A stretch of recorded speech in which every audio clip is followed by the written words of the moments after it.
ito, are we ready to move to the next Amen. session of our fish We grapher are. session tonight?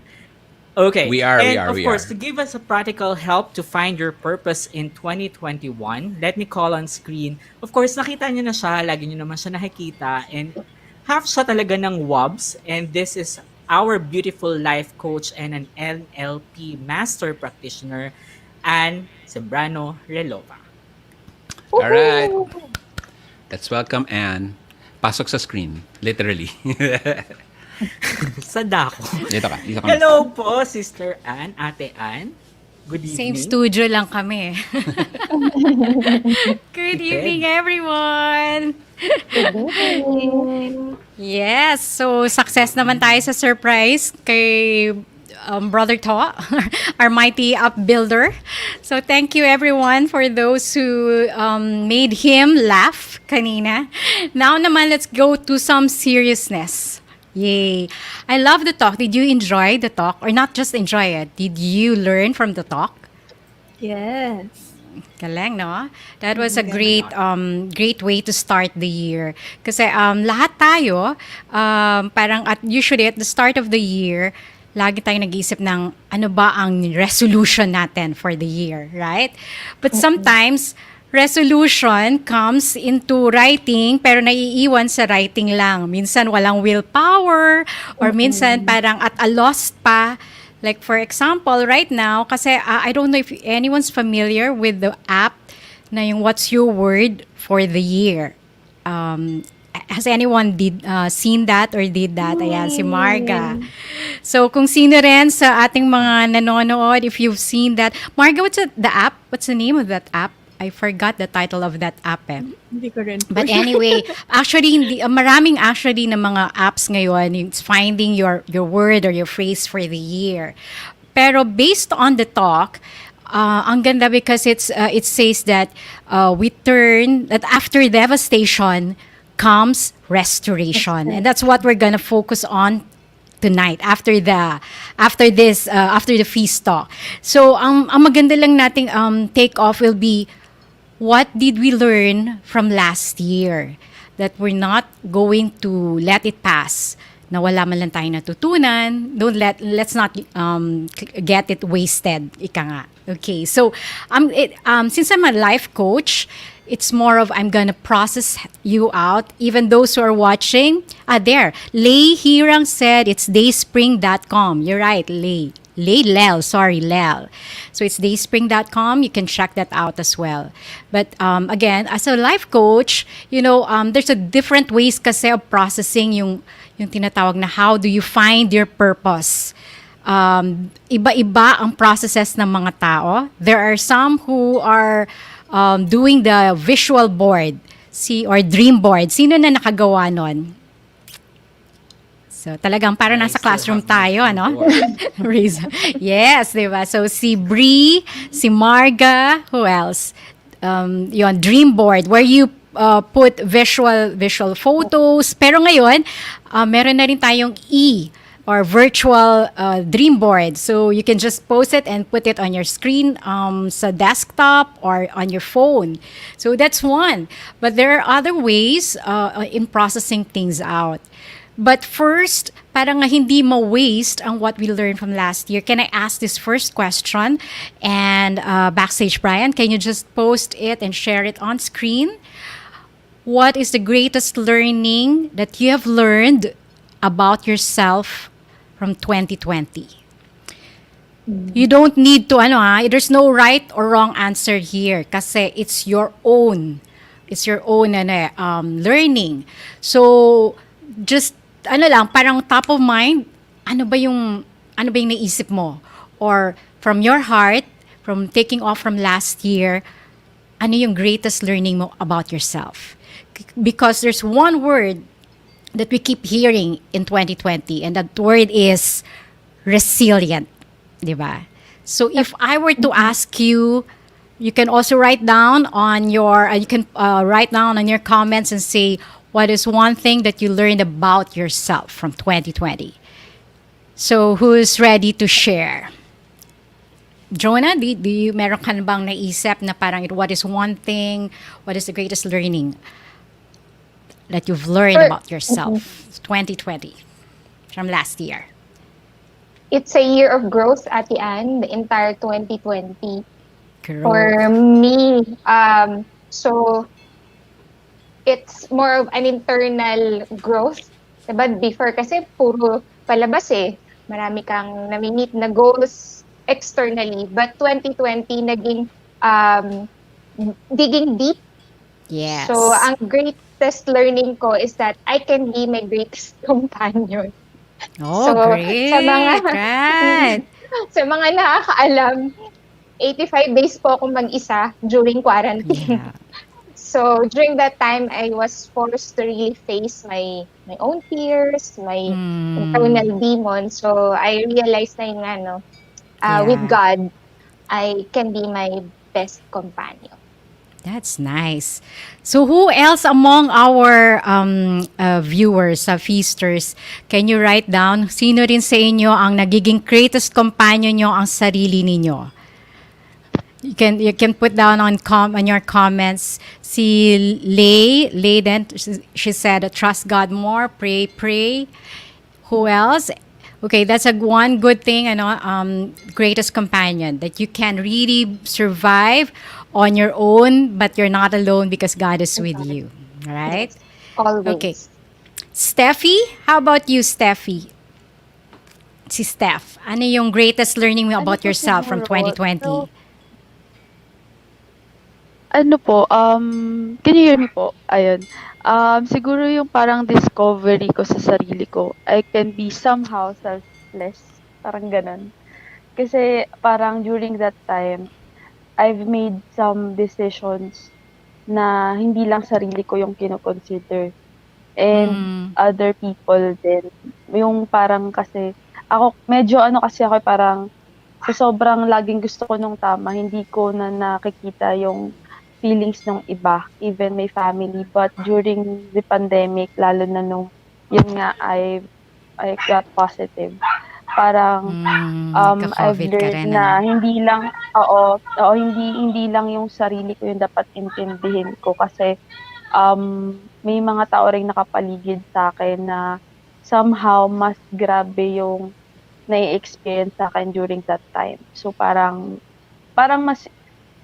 mas imbis pagtuunan ko yung suffering ko, Mm, parang mas tinry ko to divert my attention sa iba para at least 'di lang ako naka-focus sa sarili ko.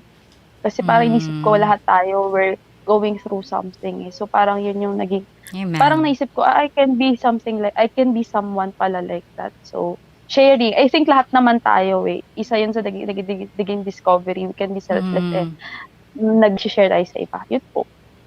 Galing. Thank you, Steph. So that one naman is becoming selfless. So instead of just focusing on yourself, you also look at others as well. Baka sila rin may needs, right? And my friend, one of my best friends, si Adeline, is watching. And she said, faith over every fear. Ang galing, every fear. So yeah, thank you, Eddie. Thank you, Steph. How about Marga? What is the greatest learning about yourself from 2020?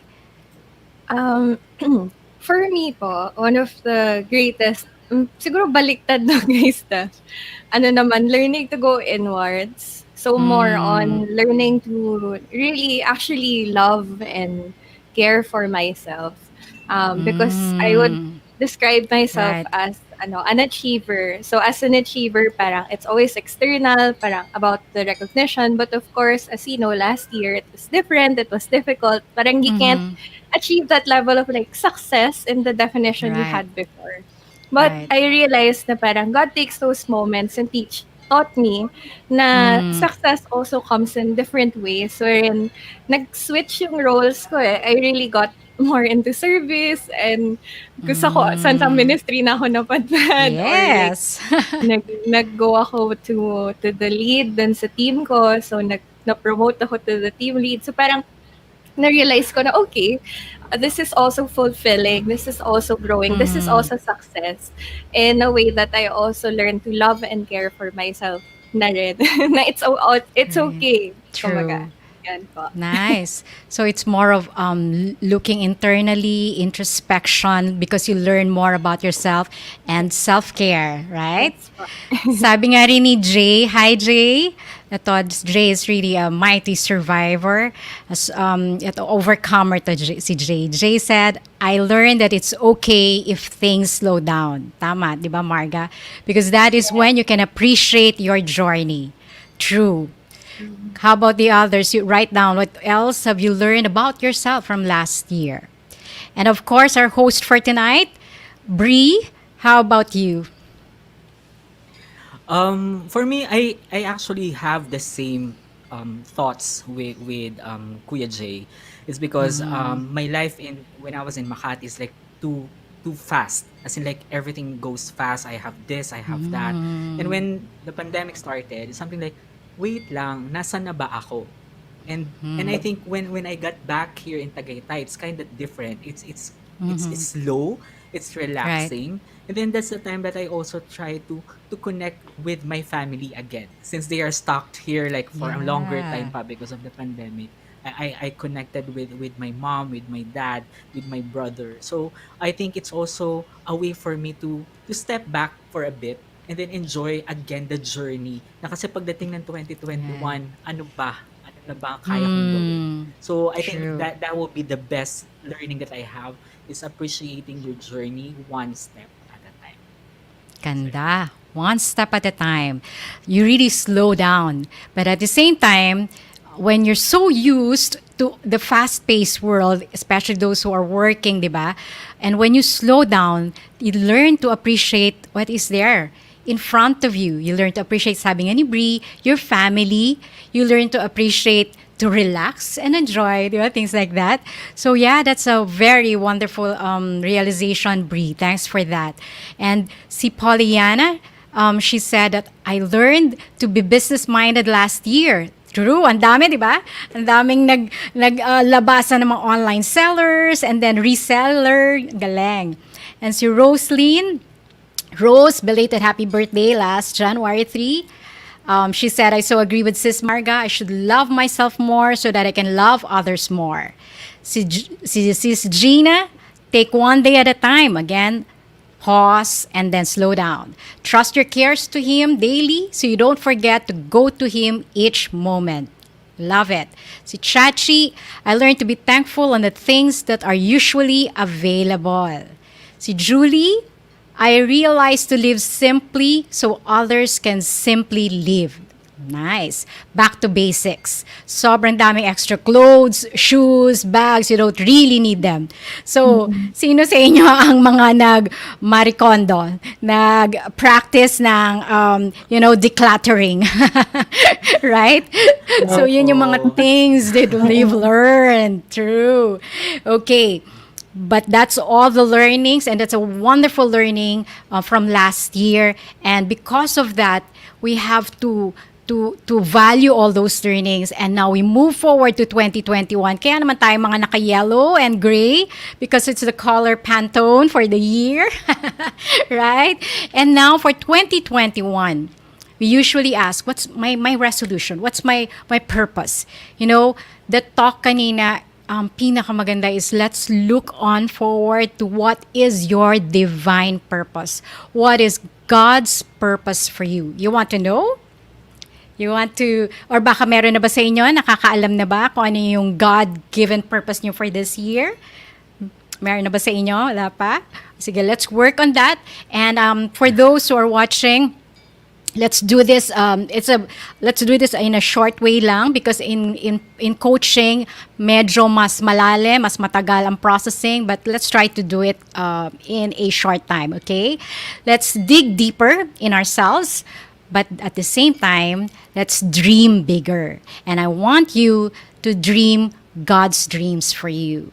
First of all, because of your learning from last year, ang next question ko will be, what is the greatest value that you have learned about yourself, okay? And because of that value, because of your learning, who did you become from 2020, who did you become? Because you have to check what is your core value. Kasi may mga nag-mention na, di ba, na parang you simplify things, you slow down.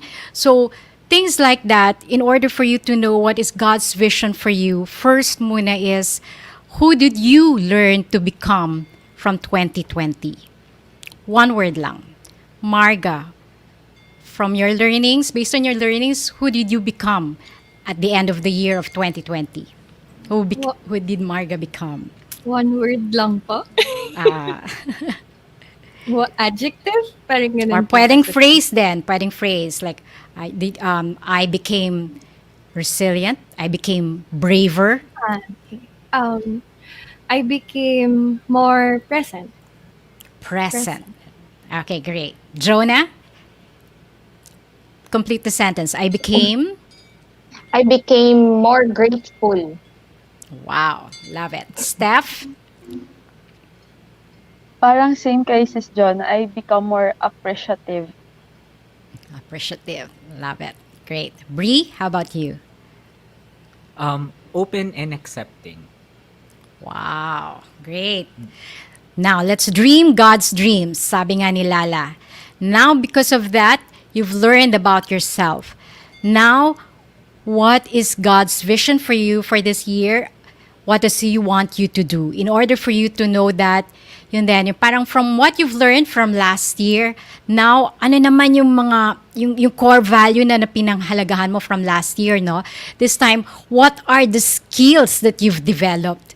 What are the skills that you've learned to embrace from last year and that you want to carry on this year? Write down on the comments as well. Yung like kalimbawa kanina na mention, naging online reseller, natutunan, it's a new thing that you've learned. What else? What is the one or two or three great skill that you have learned that you want to carry on this year? Let's start with Bree. Listening. Listening. skill.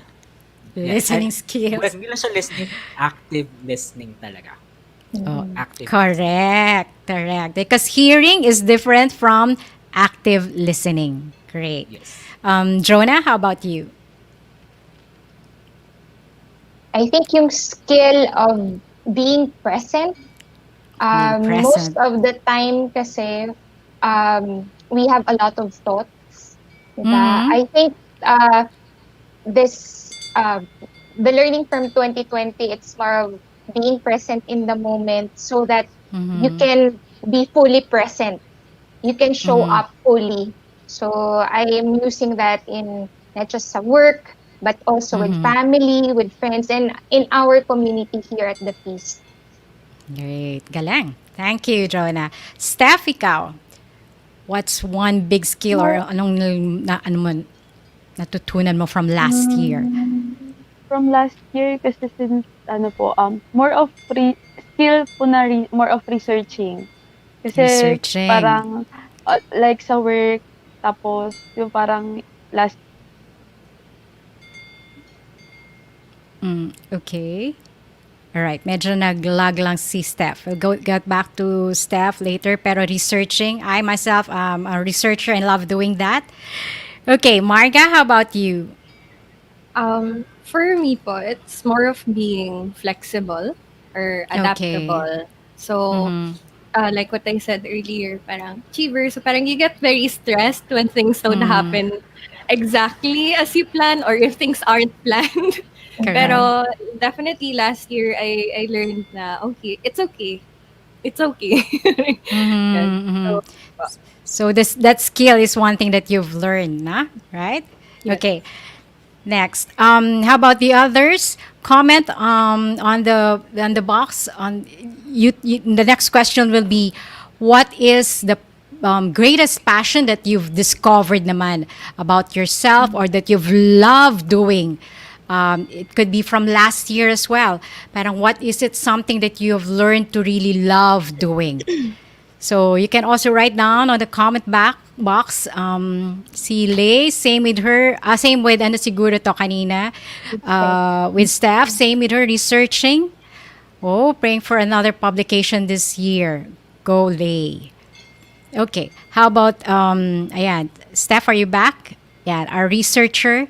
Steph, ikaw, based on the Oo. research, the skills of researching, ano naman yung passion that you have discovered that you love doing? Passion? Naku. Actually, at parang hindi ko siya masyadong na ano, kasi parang yung work is continuous pa din. Parang hindi ako na-idle masyado last year din talaga. Pero passion, wala akong maisip last It's year. okay. Steph, if Wala. you are going to do something that you don't need to, that money is not an issue, na kahit hindi ka bayaran, but it's something that you really love doing, what would that be? Yun yung gustong-gusto mong Ano gawin. po, siguro po parang latter part ng year, parang na-try ko ibalik ulit yung pagkanta. Yun. Ooh, Yun. Oo, naalala ko. Yun, tama. Kasi Worship parang, ministry is waving. during, Pakiabangan. kasi po, parang ko na siya, kinalimutan ko na yung, hindi ko maasabi kung talent siya or skill. Pero kinalimutan ko na siya because of some fear when I was a kid. Yeah. Kasi medyo kumakanta-kanta ako. Tapos during this pandemic, parang minsan kapag wala ka na, gulong-gulo ka na, yun yung parang way out ko. Kumakanta Right. ako. So, siguro yun yung gusto ko rin parang i-continue na i-develop and balikan ulit for this year, but not to impress other people, but to just make myself happy and siguro iba din to make other Correct. people happy. Yun, tama. Na-realize ko bigla. Okay, ang galing mo na natin. Yun. So Steph, meron na ba kaming abang channel? Sa video. TikTok ka ba? Like and subscribe. Yeah. Thank you, Steph. Si Lala, she said that my passion for hosting has been reaffirmed last year. 2 years ago, no, we did a coaching session, and yun nga talaga, Lala has that gift of hosting. Kita niyo naman kanina, she's a worship leader, but she's also hosting on the side. It's her hustle, and she's done great lang FeastCon. And then si Pollyanna, I learned to love cooking, new dishes and food for business. Yan ang dyan, Q. So for business. And then Brian Kevin, who's also here. Brian, why don't you share it with us? What did you learn about your passion? All right. I think it's a reaffirmation talaga ng my passion for educating and sharing something new to people. And just recently, I'm doing something new. And I think it passed through up until 2021, and there are a lot of changes. And kahit ako, nagugulat ako na wala pa naman ako masyadong ginagawa, but something is coming in. And and for me, I'm really excited to share the knowledge that I have to the people that I can help with. So ayun, siguro reaffirmation of my passion for educating and sharing something that I know. Nice. Thanks, Bri. How about Jonah? Jonah, anong passion ang na-discover or na-rediscover mo? My passion for coaching din, Ate Anne. Same with you. Nice. I will carve out time for my light group members. So, Nice.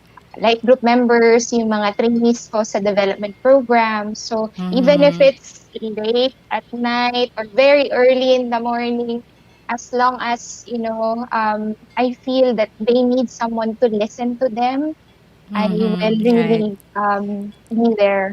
So, yun yung sabi mo nga kanina, kahit di bayaran, okay lang. True.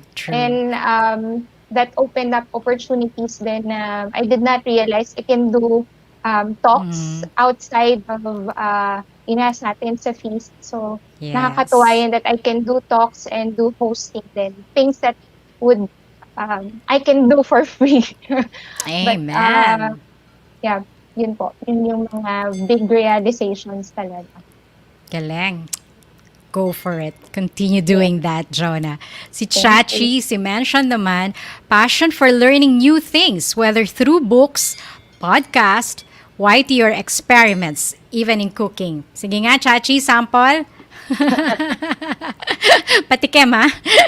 And of course, how about you, Marga? What passion have you discovered or rediscovered from about yourself?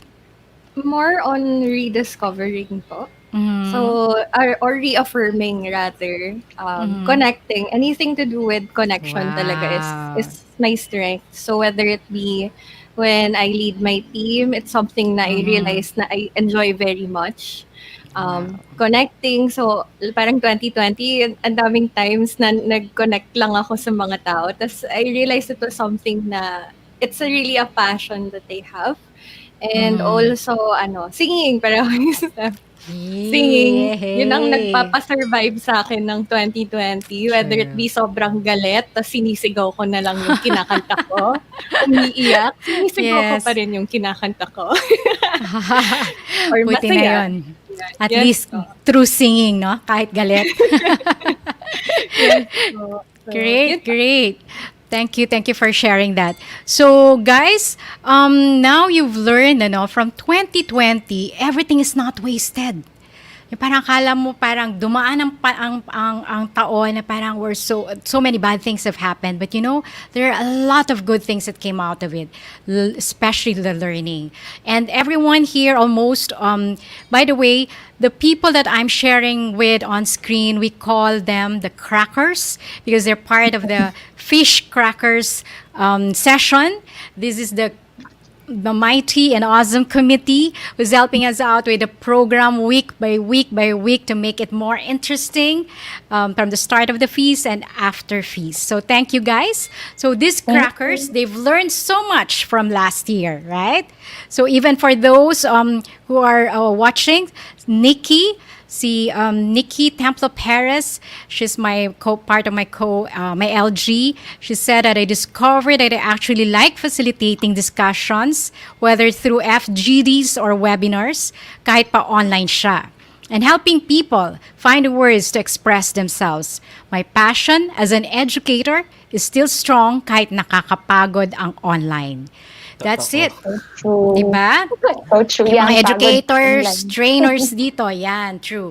That is what true passion is, na kahit pagod na pagod ka na, kahit late at night, but when you wake up in the morning, you still love doing it. Kahit hindi ka pabayaran, or hindi enough yung binabayad sa'yo, but you still like and love doing it. That's passion. Now, put them all together.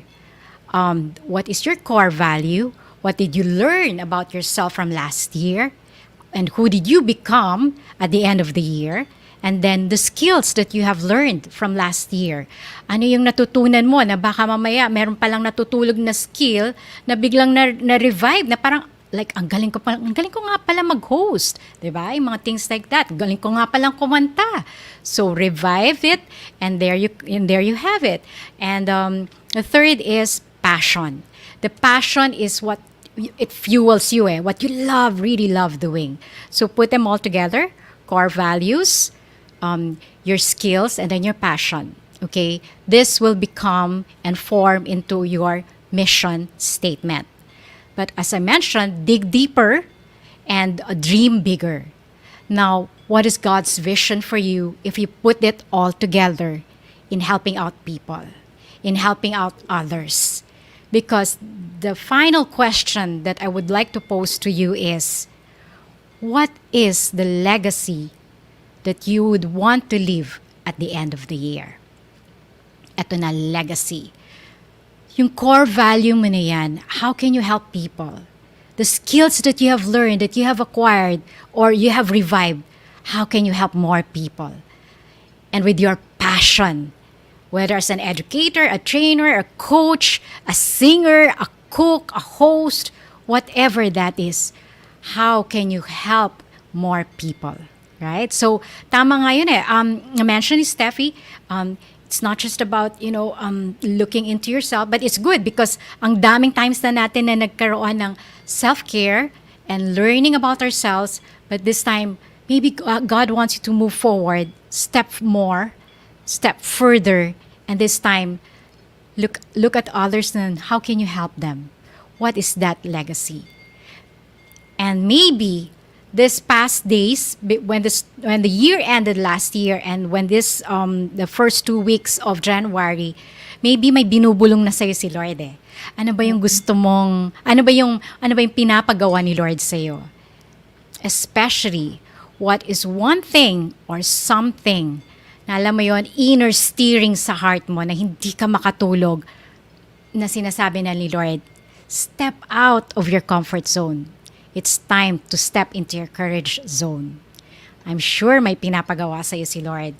Like na-mention ni Bree, yung passion niya of educating, passion of, teaching people. Tapos biglang nag-open up ng opportunities. If you're going to step out to your comfort, from your comfort zone to your courage zone, opportunities will really open up. Right? So, yun ang gawin natin in order to make our mission statement, and especially knowing God's purpose for you is to put this all together. Brian, maybe you can write that down, core values plus your skills plus passion, but more so, how is God going to use all that for this year? Okay? That will be God's vision for you. So my assignment for you, reflect on that. Write down what you've learned from the talk kanina, and then journal it. Important yan, whether digital or writing, because the mind can also, it helps the mind if you really write down on your journal. So write that down, reflect, and then the action plan. Okay, Lord, sige, given all this, what do you want me to do this year? How will you launch me this year? Because when you go further, step out from yourself, and then really helping people or becoming a bridge, a blessing to others, it becomes bigger. Your dream becomes bigger. Then that's legacy. That at the end of this year, you will say, now, wow, from 2020, I've learned so much, and this year, I'm gonna be launched by God. Again, at the end of the year, you're gonna be thankful, right? Okay. From the learnings, to wrap this up, just give me a word or a phrase lang na parang, oo nga no, this is something that the Lord is telling me to do.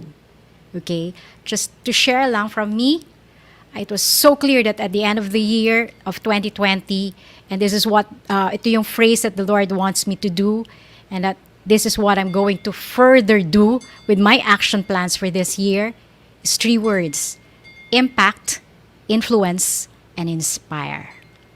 So how about you? You can also write down on the comment, on the chat box, how about you? May binulong na ba si Lord sa'yo ngayon, tonight? It's a one word or a phrase from your core values, from your skills, from your passion. And from my fellow crackers here, just give me parang inano lang ni Lord. Baka meron lang biglang, whoop, ano yung sinabi ni Lord sa'yo? Jonah, is there something that, the Lord has, instilled in your heart right now? If you can share? Yes, Ate Anne. Every year, I always have a battle cry. So it's a phrase right, I remember. Yes, it came from Charms, ang aking original LG coordinator. So, Yes. my battle cry for 2021, it's embracing love. So, Wow. it's embracing love in all aspects, in service, with my family, at work. So, kung dati, it's all about a lot of things. It all revolves pala talaga with love. So, yung kaninang question mo na about greatest learning ko kasi talaga di ba? When you go down and just stay still, you realize life is really filled with love. So, Yes. God is love. So, this Amen. 2021, I really encourage everyone to embrace love so that we can Amen. be contagious. Hawaan natin ang isa't isa ng pagmamahal. Let's embrace each other with God's. Love it, love it. Thank you, Jonah. Oh, yes. Thank you for that great, parang inano na ni Lord sa'yo, sinabi na ni Lord, embracing love. Pa-virtual embrace na muna. Pa-virtual love hugs. How about Marga? May binulong na ba sa'yo si Lord at the start of this year, or from what you've learned from the talk kanina and throughout our discussion? Actually, I was just thinking about it, Sis Anne. And I Mm-mm. remembered, nung 2020, I remember si Brother To, pakinuha namin na, na speaker nun eh. And Mm. one of the questions kasi that was asked to us later was if you would have a movie title for 2020, what would it be? And Mm. parang the thoughts that came into my mind was servant leader, Mm. yung phrase na yon. And Love not it. parang surprisingly enough, nakwento ko nga kay Sis Lala na it was in that January po yun, or actually 2019, November. And I said Mm. then I wanted to become worship leader. And then yun nga, 2020 nangyari yun. Without me realizing, I only saw that paper again nung end na nung 2020. And I think Wow, parang yeah. that same message was being reiterated to me, not just in ministry, pero also parang in work and other means, na parang yung connection po, parang these experiences Mm. are being given to me in such a way that I should be able to share them. Para yung lagi Mm. nga din sinasabi, like for example, si Coach Ning sinabi niya yun sa akin, okay lang Right. makabless ako kahit isang soul. Kasi that one soul Yes. can bless many others. So, Yes, yun po. true. Galing, love it, servant leader. Oh, ang pinaka greatest example dyan si Jesus. 'Di ba? He does not just lead, but he shows how to love, how to serve. Yan. Go, Marga. I love it. And thank you for always helping us out serving, ha, Marga. Thank you, thank you. Love you all. Si Erica Javier Reyes, the new mom. She's also part of the Crackers, but because she's taking care of her baby right now, ang sabi niya is, forgive myself and have compassion for my shortcomings. Ganda? Ganda, Erica. Yes, love yourself. Embrace yourself as well. Give love to yourself, Erica. Si Julie Balarbar, light and breezy because God is in control. Make things light and breezy for others too. Be a source of comfort and fun for them. Useless to be so worried. Tama yan. Kaya si Julie, madalas nagsusuot ng mga dangling earrings to be light and breezy. Diba, Julie? All right. Next, Steph, how about you? Meron na bang binulong sa'yo si Lord? Like, what He wants you to do for this year? Ay, Steph, naka-mute ka pa. Steph? Sorry, Steph, you're on Sorry, mute. sorry. There, go. Hello, hello, ayun. Go To be ahead. honest po ngayon, medyo ano pa ako, medyo I'm still praying kasi parang before end of 2020 medyo napagod ako kasi like Right. what I've said nga po, siguro parang share, share, ganyan, give, give, give. Parang Mm. siguro, actually kanina ko lang 'to na-realize, parang mapapagod pero lalaban pa rin. And Oh, ganda. yung parang na-realize ko na minsan mauubos ka ng ibang tao, but as long as your Mm. love tank from Jesus and from God is full, mapapagod Mm. ka pero mapupunan yun nung love tank Galing. ni Lord sa'yo. Kasi parang may mga times po na na-realize ko na bakit parang I don't have someone to lean on, parang gano'n. So Mm. parang siya pa din, siya pa din. So parang nag-e-end ako during this time, this past few days na siya pa din, siya pa din. Parang kanina may Yeah. nabanggit si Brother To na yung may word siya na help. Ako Mm. parang ang naging word ko during this past few nights, Lord, I surrender. Parang gano'n. Yun yung word ko during this, ano Right. po, yung mga past Surrender. few nights. So, yun. Galing, galing. Love it. Surrender. Thank you, Steph. Totoo, hindi naman tayo lahat punong-puno, di ba? So, sometimes, we come out empty rin. But again, I love it that Steph said na minsan kala mo walang-wala ka na, pero kapag sumasandal ka kay Lord, talagang napupuno ka pa rin niya. Thank you, Steph. And last but not least, Bree, how about you? I think it's not bad for you to reuse your declaration. So I've actually used this Yes. declaration way back 2014 when I was doing like a personal coaching as well. So for 2021, I declare, or my declaration is it's all about courage and trust. So I dare to Right. unfold life with courage and trust. as I've mentioned, I'm reigniting my passion to educate again people, but on a different note. Hindi na siya Japanese, hindi na siya ethics, but on a different way naman siya. So I think for me to go into the lives of other people, to know what they really need is very important right now. And it's hard for me to get out of my shell na, wait, kakausapin ko ba to or hindi ko siya kakausapin? And every time that you go into this to the people of to these people, is that you just have to trust yourself that you can do it. You know that you can help them. There are a lot of things that you can inform them to help them make better decisions in their life. So for this year, I will be more courageous, and I need to be more trustful to myself so that I could be more of my passion, or be happy with my passion of educating other people. So yun. Galang. Thanks, Bree. Yeah, you added the word more. Diba? So it's reaffirming your declaration from 2020, but this time may more na. More courage, more trust. Galing. Love it. So to Yes. wrap this up, so for everyone else, yan, si Nikki naman, sabi ni Nikki, hiramin ko yung words ng mga boss ko, teach minds, touch hearts, transform lives. Galing, an educator. And then, si Pollyanna, I can do all things through Christ through, who strengthens me to continue serving in the church as a lector commentator, to teach my kids and others to do online business. Si Lay Hirang, thank you. Thank you so much, Miss Anne. Yes, thank you. Thank you to Lay for being here, for staying. And again, just to end this, you see sila, the mga crackers, sila Marga, Bree, Jonah, and Steph, they mentioned the words, the phrases that, God has been whispering to them.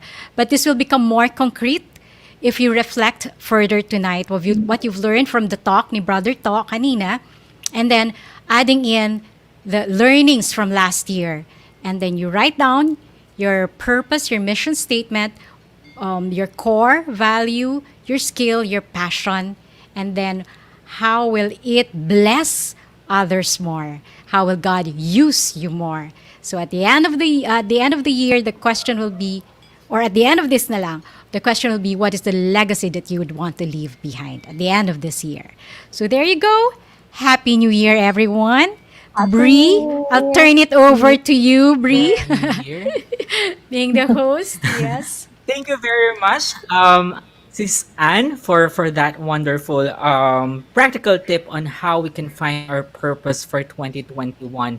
And of course, guys, medyo tumagal man tayo ng konti, but again, the assignment is after this talk, reflect overnight, and then let us know if you do find your passion or your purpose for 2021. And before we end this session, I would like to invite you again. If this is your first time watching us, please make sure to follow us here on Facebook. That's at Fees Makati Legaspi. We're also available on Instagram. That's Fees Makati Legaspi as well.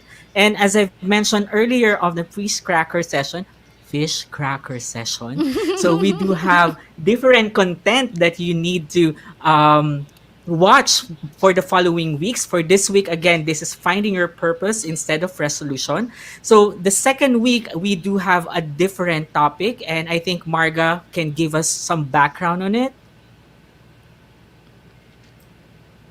Hello. Hello.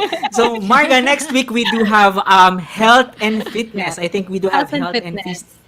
Yes. Pero wala na akong isa-spoil. So, please come. Wala pa siyang spoil.